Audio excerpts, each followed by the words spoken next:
India's critical minerals play is actually a $400 billion bet against Chinese battery dominance. That single number resets the innovation playbook.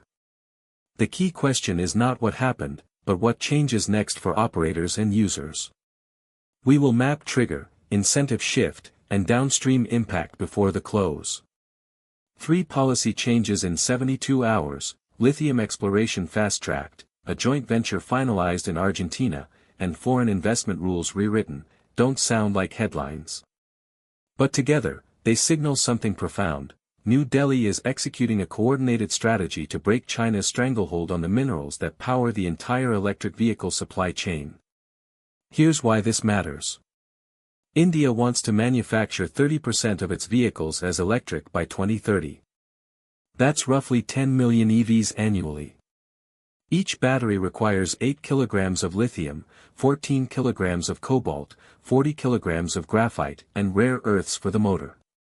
At current prices, that's $22 to $26 billion spent annually on lithium imports alone, with 78% flowing directly to Chinese refiners who control 65% of global processing and 90% of rare earth refining. This creates a catastrophic vulnerability.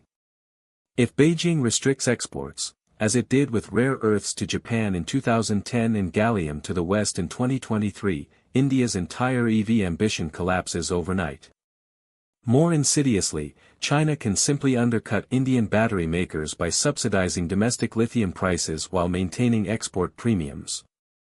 This is the exact playbook that gave China the solar panel market between 2008 and 2015. But here's what India is actually doing differently. It's not trying to become a mining superpower overnight.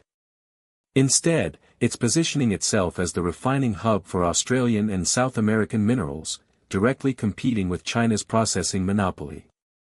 Cobalt, India's state minerals company, just signed a joint venture with Argentina to extract lithium brine in Catamarca. An Indian consortium will build a 25,000 ton per year lithium carbonate plant in Gujarat by late 2027. Australian tech partners like Linus are providing processing IP through tech transfer agreements.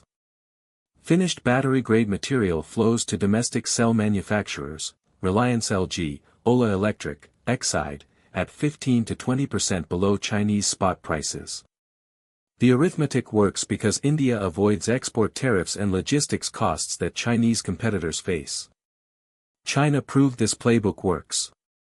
Despite holding only 37% of global rare earth reserves, it controls 87% of refining through industrial policy dating back to the 1990s.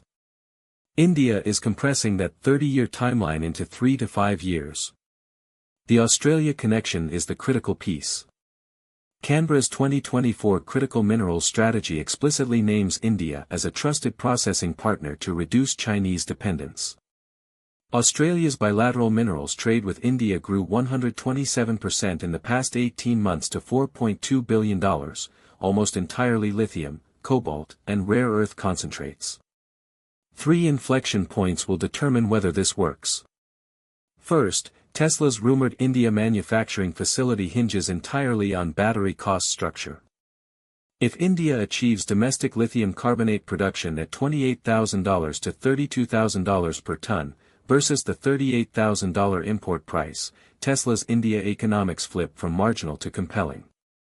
This is essentially a $15 billion subsidy to attract Tesla and BYD manufacturing without calling it that. Second, the rare earth bottleneck hits in 2026 and 2027. Everyone focuses on lithium, but rare earth permanent magnets for EV motors are the real choke point. China's rare earth export quotas tightened 22% in May 2026. India identified 11.93 million tons of rare earth reserves in Tamil Nadu and Odisha, but 0 separation facilities exist. The government just allocated 3,200 Indian rupees crore, that's $385 million, to build these facilities. Watch for construction announcements in Odisha by September 2026. If India doesn't operationalize separation plants by late 2027, motor production stalls regardless of battery capacity. Third, recycling becomes the dark horse. India's installed EV battery base will reach 45 to 50 gigawatt-hours by 2028, creating genuine recycling feedstock. Companies like Adaro and Loam are building urban mining facilities that recover lithium, cobalt, and nickel from spent batteries at 90+% efficiency. By 2030, recycled materials could supply 15 to 18% of India's battery mineral needs, essentially free domestic reserves without mining land or water. This closes the loop but requires battery passports and collection networks that the Ministry of Environment is drafting right now. Execution risk is enormous. India's mining sector suffers from land acquisition delays, environmental clearance backlogs, and inconsistent coordination between state and federal authorities. The Risi lithium project alone requires 1,200 hectares and displacing 340 families, historically a 3 to 5 year process in Jammu and Kashmir. Argentina's lithium brine extraction requires 500,000 liters of water per ton of lithium carbonate in an arid region already facing severe water stress. Local opposition could derail operations before first production. Technological gaps are real. China spent 30 years building refining expertise.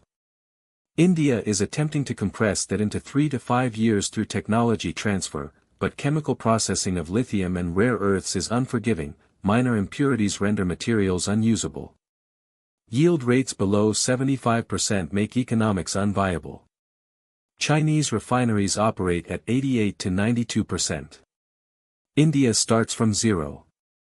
Geopolitical blowback is inevitable. China views this as direct strategic competition. Expect asymmetric responses, rare earth export restrictions to India, already hinted in trade talks, below-cost dumping to undercut Indian refineries before they scale, and diplomatic pressure on Argentina and Australia to limit Indian partnerships. But strip away the minerals jargon, and India is attempting something historic, using geology as industrial policy to leapfrog into high-value manufacturing. The playbook mirrors South Korea's 1970s steel strategy and Taiwan's 1980s semiconductor play. Secure upstream inputs, subsidize midstream processing, attract downstream manufacturers, capture the entire value chain. If this succeeds by 2030, India won't just manufacture EVs, it will manufacture the supply chain that manufactures EVs. That's a $120 to $150 billion annual value capture versus the current $8 to $12 billion from assembly alone. It also creates 2.8 to 3.2 million direct jobs in mining, refining, and battery production, disproportionately in mineral-rich states like Odisha, Chhattisgarh, and Rajasthan. That's a political dividend that locks in long-term policy continuity. The next 24 months determine whether this becomes the supply chain coup of the 2020s or an expensive policy failure. Either way, the $400 billion global battery market just got dramatically more competitive. Subscribe at atlassignal.in for daily analysis on the infrastructure and policy shifts reshaping global markets.